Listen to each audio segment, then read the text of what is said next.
नमस्कार। राज्य शिक्षा शोध एवं प्रशिक्षण परिषद बिहार पटना में आपका स्वागत है।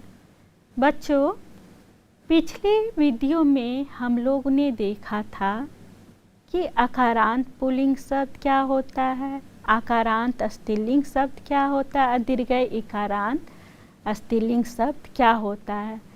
साथ ही हमने अकारांत पुल्लिंग शब्द बालकः के शब्द रूपों का भी अध्ययन किया था।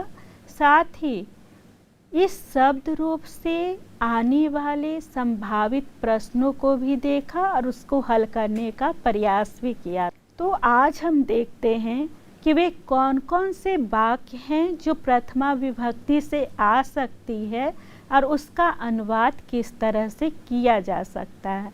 तो आइए देखते हैं। बच्चों, अपने स्क्रीन पे देखिए प्रथमा विभक्ति, जिसका विभक्ति चिन्ह क्या है, ने, है ना।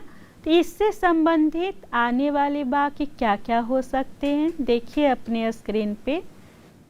लड़का ने खाना खाया, तो इससे क्या सूचित हो रहा है कि दिया गया वाक्य जो है वो भूतकाल का है, यानी पास्ट टेंस का है ना। तो जब इसका हम अनुवाद करेंगे तो क्या हो जाएगा, बालकः अखादत। अखादत कैसे बना, लंग लकार में खाद धातु का रूप चलता है अखादत, अखादताम, अखादन। तो उसी तरह से चूँकि बालकः शब्द जो है वो प्रथमा विभक्ति एक वचन का रूप है, तो खाद धातु का रूप लंग लकार के प्रथम पुरुष एक वचन में क्या होगा वो हमको देखना है और उस क्रिया धातु को यहाँ पे लगाना है। तो बालकः अखादत। अब देखिए दूसरा वाक्य क्या है, दो लड़कों ने खाना खाया। तो दो लड़कों ने यानी दो लड़कों का बोध हो रहा है। इट मीन्स कि प्रथमा विभक्ति द्विवचन है। अब प्रथमा विभक्ति क्यों कह रहे हैं, क्योंकि आपने पहले ही देखा कि इसका विभक्ति चिन्ह क्या है, ने है। तो जैसे ही विभक्ति चिन्ह देखेंगे कि ने है यानी ये प्रथमा विभक्ति है। तो प्रथमा विभक्ति के द्विवचन में बालक शब्द का रूप क्या होता है, बालकौ। तो अब हमको क्या करना है, बालकौ अखादताम, है ना। दो लड़कों ने खाना खाया, तो इसका संस्कृत अनुवाद हो जाएगा बालकौ अखादताम। अखादताम कैसे होगा, मैंने पहले ही कहा कि चूंकि खाना खाया ये लंग लकार है, भूतकाल है, तो लंग लकार के प्रथम पुरुष द्विवचन में खाद धातु का रूप हो जाएगा अखादताम, इसलिए यहाँ पे हो जाएगा बालकौ अखादताम। अब ग देखिए कि बहुत सारे अथवा अनेक लड़कों ने खाना खाया। तो बच्चों, जब बहुत सारे या अनेक लड़के हैं, इससे सूचित हो रहा है कि दिया गया शब्द जो है या संज्ञा जो है वो बहुवचन में है। तो प्रथमा विभक्ति बहुवचन में बालक शब्द का रूप हो जाएगा बालकाः, और उसका जब क्रिया का रूप जब हम जोड़ेंगे उसके साथ तो क्या हो जाएगा, बालकाः अखादन।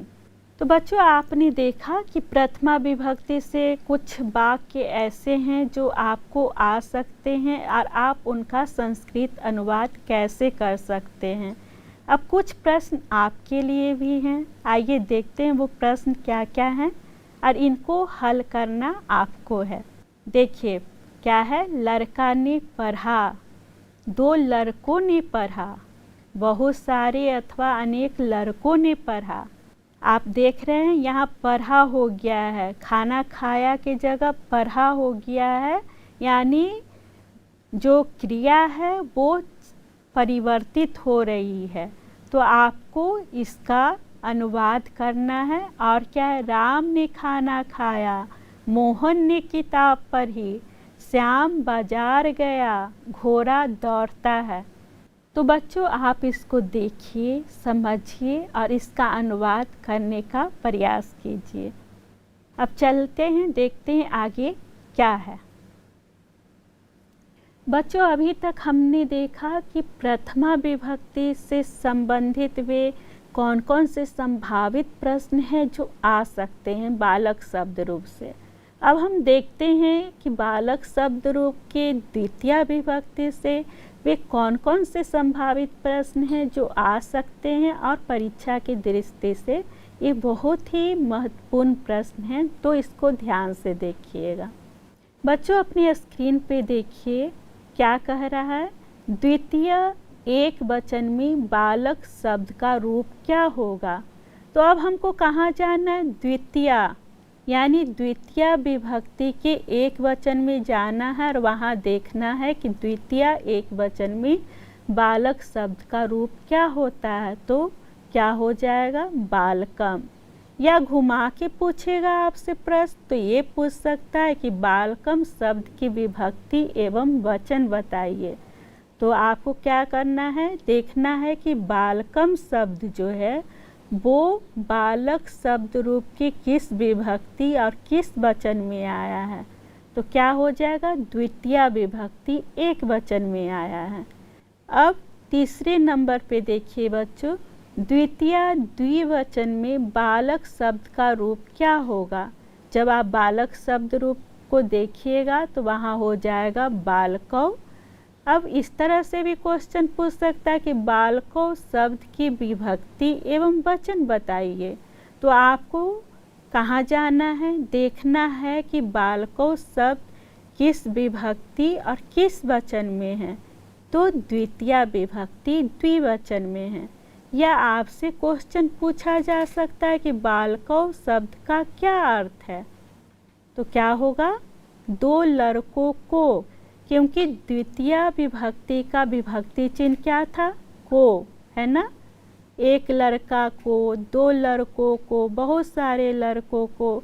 तो बालकौ शब्द का अर्थ हो जाएगा दो लड़कों को। ठीक उसी तरह से देखिए, आपसे क्वेश्चन पूछ सकता है, आपसे प्रश्न पूछा जा सकता है कि द्वितीय बहुवचन में बालक शब्द का रूप क्या होगा। तो बच्चों, आपको कहाँ पे जाना है? द्वितीय विभक्ति बहुवचन में जाके देखना है कि बालक शब्द का रूप क्या होता है। तो क्या हो जाएगा? बालकान। इसी तरह से आपसे प्रश्न पूछा जा सकता है कि बालकान शब्द की विभक्ति एवं वचन बताइए। तो बताइए, देखिए बालक शब्द रूप देखिए और बताइए कि बालकान शब्द किस विभक्ति और किस वचन में है। जी हाँ, प्रश्न के जवाब आपके सामने हैं, द्वितीय विभक्ति बहुवचन। अब उसी तरह से पूछ सकता है कि बालकान शब्द का क्या अर्थ है। तो बहुत सारे लड़कों को, है ना। तो बच्चों, इस तरह से आपको गजह शब्द भी रह सकता है, अश्वः भी रह सकता है, महेशः भी रह सकता है और इससे संबंधित प्रश्न आपसे पूछा जा सकता है, वाक्य बनाने को दिया जा सकता है।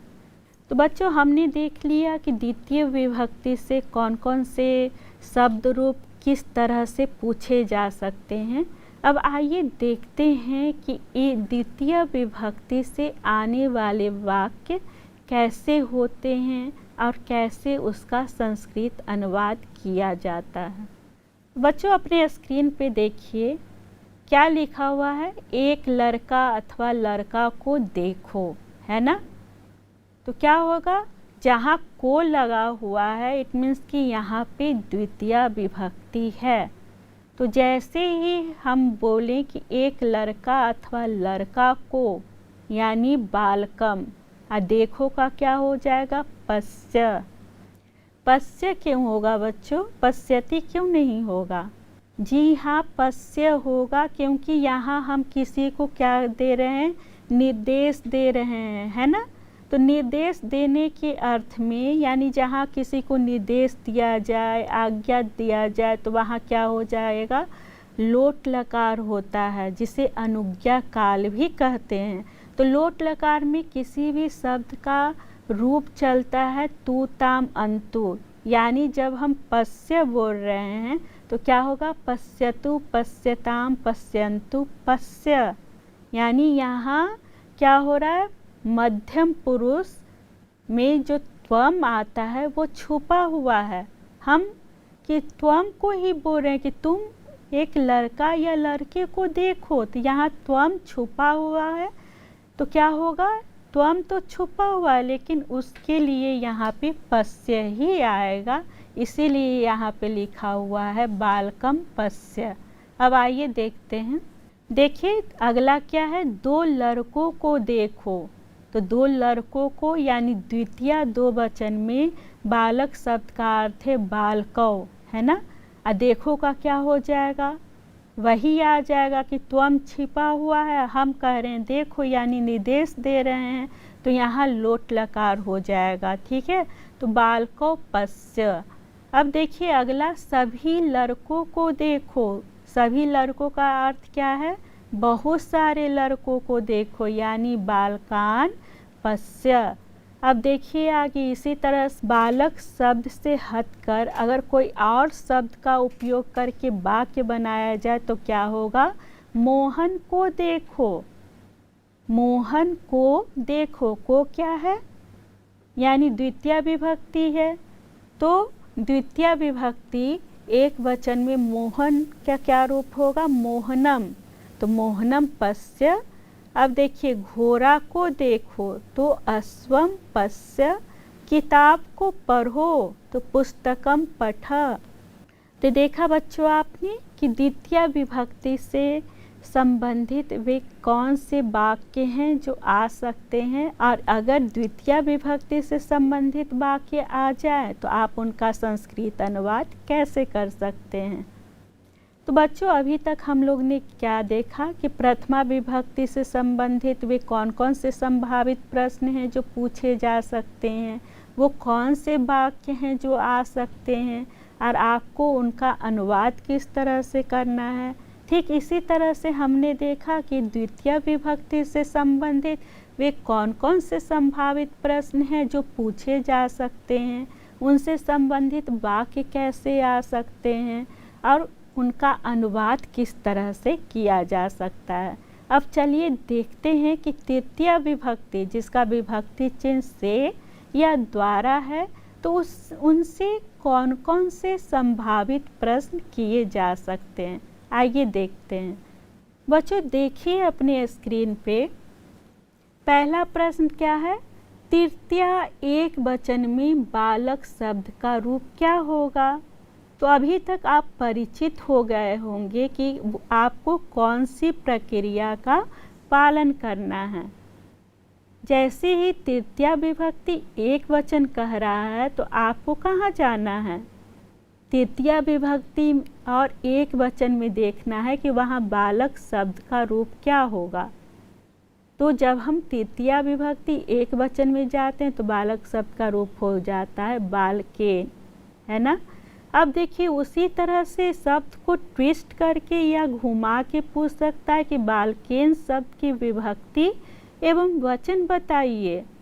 तो ठीक उसी तरह से आपको देखना कि ये जो बालकेन शब्द है वो किस विभक्ति और किस वचन में रखा गया है। ठीक है, तो क्या हो जाएगा, तृतीय विभक्ति एक वचन हो जाएगा। ठीक इसी तरह से प्रश्न किया जा सकता है कि तृतीय द्विवचन में बालक शब्द का रूप क्या हो जाएगा। तो तृतीय में जाना है और द्विवचन में देखना है कि वहाँ पे बालक शब्द का रूप क्या होगा, क्या हो जाएगा बच्चों। जी हाँ, बालकाभ्याम हो जाएगा, बालकेन बालकाभ्याम, यानी बालकाभ्याम हो जाएगा। अब आपसे ये भी क्वेश्चन पूछा जा सकता है कि बालकाभ्याम शब्द की विभक्ति एवं वचन बताइए। तो क्या लिखना है, तृतीय विभक्ति द्विवचन। ठीक उसी तरह से अगला क्वेश्चन किया जा सकता है कि बालकाभ्याम शब्द का क्या अर्थ है, दो लड़कों के द्वारा। अब देखिए अगला प्रश्न क्या किया जा सकता है, तृतीय बहुवचन में बालक शब्द का रूप क्या होगा।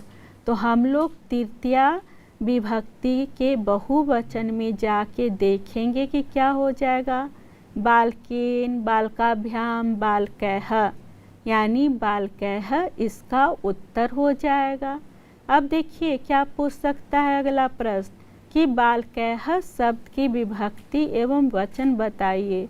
तो क्या हो जाएगा बच्चों, तृतीया विभक्ति बहुवचन।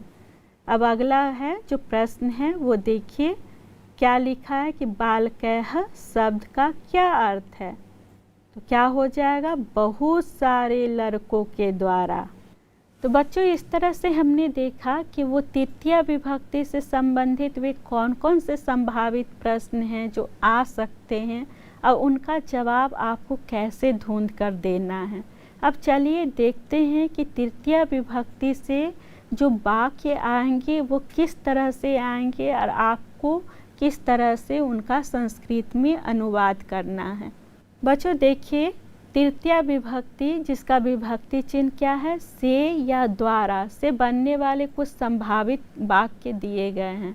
पहला वाक्य क्या है, एक लड़के के द्वारा किया गया काम देखो। तो एक लड़के के द्वारा, जैसे ही हम द्वारा देख लें तो हमको झट से ये दिमाग में बात आ जानी चाहिए कि ये तृतीया विभक्ति का शब्द है। ठीक है, तो यहाँ क्या हो जाएगा, बालकेन कृतम कर्मम पश्य। ठीक उसी तरह से देखिए दो लड़कों के द्वारा किया गया काम देखो। तो दो लड़कों के द्वारा है ना, यानी द्विवचन में आपको क्या देखना है, द्वितीया विभक्ति के द्विवचन में बालक शब्द का रूप देखना है। तो वहाँ क्या हो जाएगा, बालकाभ्याम कृतम कर्मम पश्य। अब अगला देखिए क्या वाक्य बन सकता है, अनेक लड़कों के द्वारा किया गया काम देखो। तो अनेक लड़के क्या है, बहुवचन है। अब विभक्ति कौन सा है, तृतीया विभक्ति है। तो हो जाएगा बालकैः कृतम कर्मम पश्य। बच्चों अगले वाक्य को देखिए, मोहन डंडे से मारता है। तो डंडे से देखकर क्या आपको पता चल रहा है कि ये तृतीया विभक्ति है, यानी डंडा का जब शब्द रूप चलेगा तो ये तृतीया विभक्ति में हो जाएगा। तो इसका संस्कृत क्या होगा, मोहना। तो मोहना का मोहनः क्यों हो जाता है। बच्चों संस्कृत में आप देखिएगा कि जितने भी नाम आते हैं सब में प्रथमा विभक्ति लगती है। इसके लिए एक सूत्र बताया गया है कि अभिधेय मात्रे प्रथमा। अभिधेय का अर्थ क्या होता है, नाम, यानी जितने भी नाम हैं उसमें प्रथमा विभक्ति होती है। जैसे मोहनः, श्यामः, गजः। अगर फल है तो नपुंसक लिंग में है तो इसका क्या होगा, फलम, लेखनी। तो चलिए देखते हैं आगे स्क्रीन पे। देखिए क्या है कि मोहन डंडे से मारता है। तो क्या हो जाएगा बच्चों, मोहनः दंडेन ताड्यति। अब अगला देखिए, वह हाथ से मारता है। तो वह मारता है, इससे क्या सूचित हो रहा है कि वह जो शब्द है वो पुल्लिंग के लिए आया है। तो बच्चों संस्कृत में वह के लिए 3 शब्द आते हैं, सह, सा और तत्, है ना। तो सह यानी क्या होता है, वह। जब सह का प्रयोग किसी पुरुष जाति के लिए किया जाए तो वहाँ वह के लिए सह का प्रयोग करेंगे, और जब वह किसी स्त्रीलिंग के लिए आए तो वहाँ वह का संस्कृत क्या हो जाएगा, सा हो जाएगा। उसी तरह जब वह शब्द किसी नपुंसक लिंग के लिए आए तो वहाँ वह के लिए तत् का प्रयोग करेंगे। जैसे वह लड़की, तो सा बालिका, वह लड़का, सह बालकः, वह फल, तो तत्फलम। तो आइए देखते हैं यहाँ पे वह के लिए कौन सा शब्द अप्लाई करेंगे। हाँ तो बच्चों देखिए यहाँ पे क्या आया है, वह हाथ से मारता है।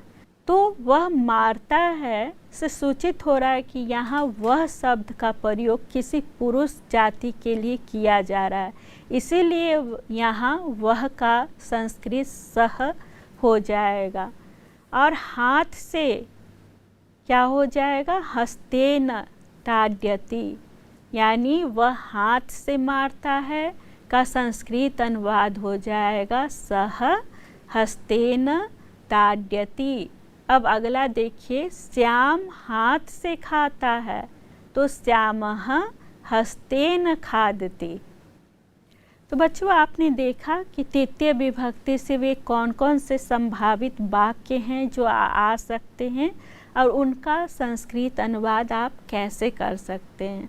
तो अब चलिए देखते हैं कि चतुर्थी विभक्ति से वे कौन कौन से संभावित प्रश्न हैं जो आपसे पूछा जा सकता है और आपको उनका।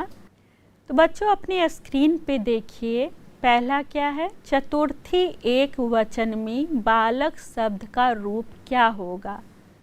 यहाँ चतुर्थी का अर्थ चतुर्थी विभक्ति से है और एक वचन में बालक शब्द का रूप क्या होगा। तो हमको कहाँ जाना है, चतुर्थी विभक्ति के एक वचन में देखना है कि वहाँ बालक शब्द का रूप क्या चलेगा। तो आप जब देखेंगे तो आपको क्या मिलेगा, बालकाय, है ना।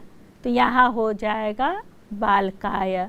अब उसी तरह से इस प्रश्न को अगर घुमा के पूछा जाए तो क्या पूछा जाएगा कि बालकाय शब्द की विभक्ति एवं वचन बताइए। तो क्या हो जाएगा बच्चों, देखिए स्क्रीन पे आपका दिया हुआ है चतुर्थी विभक्ति एक वचन। अब अगला है कि चतुर्थी द्विवचन में बालक शब्द का रूप क्या होगा। तो जब आप देखेंगे कि चतुर्थी द्विवचन में बालक शब्द का रूप क्या होगा तो आपको वहाँ पे मिलेगा बालकाभ्याम। अगर चतुर्थी का भी याद है तीनों वचनों में तो आप पढ़ सकते हैं बालकाय बालकाभ्याम, ठीक है। अब उसी तरह से अगला प्रश्न कर सकता है कि बालकाभ्याम शब्द का क्या अर्थ है। तो चतुर्थी का विभक्ति चिन्ह क्या था, के लिए। तो बालकाभ्याम शब्द का क्या अर्थ हो जाएगा, दो लड़कों के लिए। ठीक उसी तरह से अगला प्रश्न किया जा सकता है कि चतुर्थी बहुवचन में बालक शब्द का रूप क्या होगा। तो बच्चों आप क्या कीजिएगा, चतुर्थी विभक्ति में जाके देखना है कि बहुवचन में बालक शब्द का रूप किस तरह से चलता है। तो आप वहाँ पे देखेंगे बालकाय बालकाभ्याम बालकेभ्यः, तो आपका उत्तर हो जाएगा बालकेभ्यः। अब इसी तरह से अगला प्रश्न जो आपसे पूछा जा सकता है वो है बालकेभ्यः शब्द की विभक्ति एवं वचन बताइए। तो क्या हो जाएगा, चतुर्थी विभक्ति बहुवचन। ठीक इसी तरह से अगला देखिए बच्चों, आपसे पूछा जाएगा कि बालकेभ्यः शब्द का क्या अर्थ है। तो बालकेभ्यः कहाँ पे देखना है कि चतुर्थी का विभक्ति चिन्ह क्या था, के लिए था, है ना। यानी इसका अर्थ हो जाएगा बहुत सारे लड़कों के लिए। तो बच्चों आपने देखा कि चतुर्थी विभक्ति से वे कौन कौन से संभावित प्रश्न हैं जो आपसे पूछा जा सकता है। अब आइए देखते हैं कि चतुर्थी विभक्ति से वे कौन कौन से वाक्य हैं जो आ सकते हैं और आपको उनका संस्कृत अनुवाद किस तरह से करना है। बच्चों स्क्रीन पे देखिए चतुर्थी विभक्ति जिसका विभक्ति चिन्ह क्या है, के लिए से बनने वाले कुछ संभावित वाक्य दिए गए हैं। जैसे एक लड़के के लिए खाना दो, चूँकि इसका विभक्ति चिन्ह क्या है, के लिए, इसीलिए एक लड़के के साथ क्या जुड़ा हुआ है, के लिए। तो एक लड़के के लिए खाना दो, तो क्या होगा, चतुर्थी विभक्ति के एक वचन में बालक का शब्द रूप हो जाएगा बालकाय। तो बालकाय भोजनम देहि। तो बच्चों देहि क्यों हुआ, ददाति क्यों नहीं हुआ। जी हाँ, अभी हम लोग थोड़ी देर पहले ही चर्चा कर चुके हैं कि जैसे ही हम निर्देश देते हैं, किसी को आज्ञा देते हैं, तो वहाँ पे क्या हो जाता है, लोट लकार यानी अनुज्ञा काल हो जाता है। मध्यम पुरुष एक वचन में जब दा धातु का रूप चलेगा लोट लकार में तो उसका रूप होगा देहि। तो देखिए बालकाय भोजनम देहि। अब उसके आगे देखिए दो लड़कों के लिए खाना दो, तो 2 लड़कों के लिए यानी चतुर्थी द्विवचन में देखना है कि बालक शब्द का क्या रूप होता है। तो रूप क्या होगा बच्चों, बालकाभ्याम। खाना दो का क्या हो जाएगा, भोजनम देहि। अब होगा अनेक लड़कों के लिए खाना दो, तो बालकेभ्यः भोजनम देहि। इसी तरह से और भी शब्द लगा के प्रश्न किए जा सकते हैं कि माँ मोहन के लिए खाना बनाती है, तो माता मोहनाय, मोहन के लिए है, यानी ये चतुर्थी विभक्ति में है। तो उसी तरह से चूँकि मोहन शब्द आकारांत पुल्लिंग है, तो इसका भी शब्द रूप बालक के समान चलेगा, तो हो जाएगा मोहनाय। माता मोहनाय भोजनम पचती। अब देखिए अगला, पिता श्याम के लिए मिठाई लाते हैं, है ना। तो यहाँ श्याम के लिए क्या है, चतुर्थी विभक्ति है, तो क्या हो जाएगा, श्यामाय, है ना। तो पिता श्यामाय मिष्ठान्नम आनयति। तो बच्चों उम्मीद करती हूँ कि ये वीडियो आपके लिए बहुत ही उपयोगी साबित होगी।